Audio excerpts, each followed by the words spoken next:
मंडला जिले के बिछिया विकासखंड के ककैया ग्राम पंचायत में फर्जी हलफनामा लगाकर शासन प्रशासन के साथ धोखाधड़ी करने का मामला सामने आया है। दरअसल ग्राम पंचायत के वार्ड 17 से द्रौपदी बाई ने चुनाव हलफनामे में फर्जी आधार कार्ड एवं नोटरी पेश कर चुनाव लड़ा था। यह ग्राम पंचायत SC/ST आरक्षित है और द्रौपदी बाई OBC वर्ग से आती है, लेकिन फर्जी तरीके से उन्होंने अपना हलफनामा बनाया जिसमें खुद को ST सत्यापित कर पंच का चुनाव लड़ा और पंच के पद पर पदस्थ हो गई।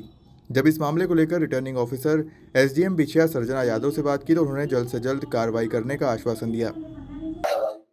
ये हमारे संज्ञान में आया था, तो हमने इस पे जांच बिठाई है और इसमें हमने नायब तहसीलदार अंजनिया, CO जनपद बिछिया और अन्य अधिकारियों की एक टीम गठित करी थी, क्योंकि ये बहुत ही एक सीरियस मैटर है।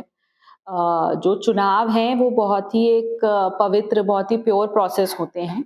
यदि ऐसे अगर गलत तरीके से कोई किसी पद पे आया है तो उस पे उचित कार्रवाई होगी।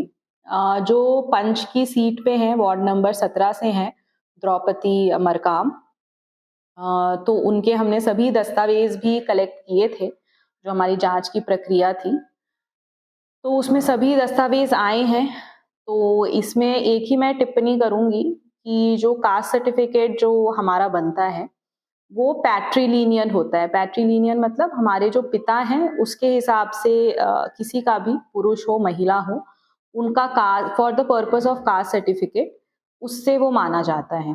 जो द्रौपदी मरकाम है वो उनके पति का कास्ट मरकाम है और जो शादी के पहले जो उनके फादर का था तो उसके हिसाब से ही उनका भी कास्ट माना जाएगा for the purpose of caste certificate. And आप हमें तो पता है जब हम इलेक्शंस कराते हैं तो आरक्षित जो सीट होती है उसमें जो हमारा मेन डॉक्यूमेंट होता है वो यही होता है कि क्या आपके पास जिस आरक्षण के लिए, आरक्षित सीट के लिए आप लड़ना चाह रहे हैं, उस अभ्यर्थी के पास उस कास्ट का सर्टिफिकेट होना चाहिए।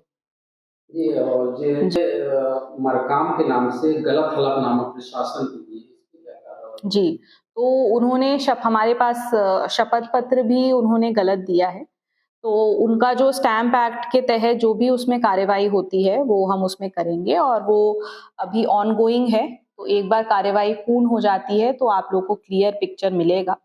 बट इलेक्शन के प्रोसेस में हम लोग कोई भी अनियमितता नहीं करेंगे और यदि ऐसा हुआ है पूर्व में तो अब हम, क्योंकि हमारे संज्ञान में आया है, तो हम इसको ज़रूर सही करेंगे। क्या धारा 40 पे कार्रवाई?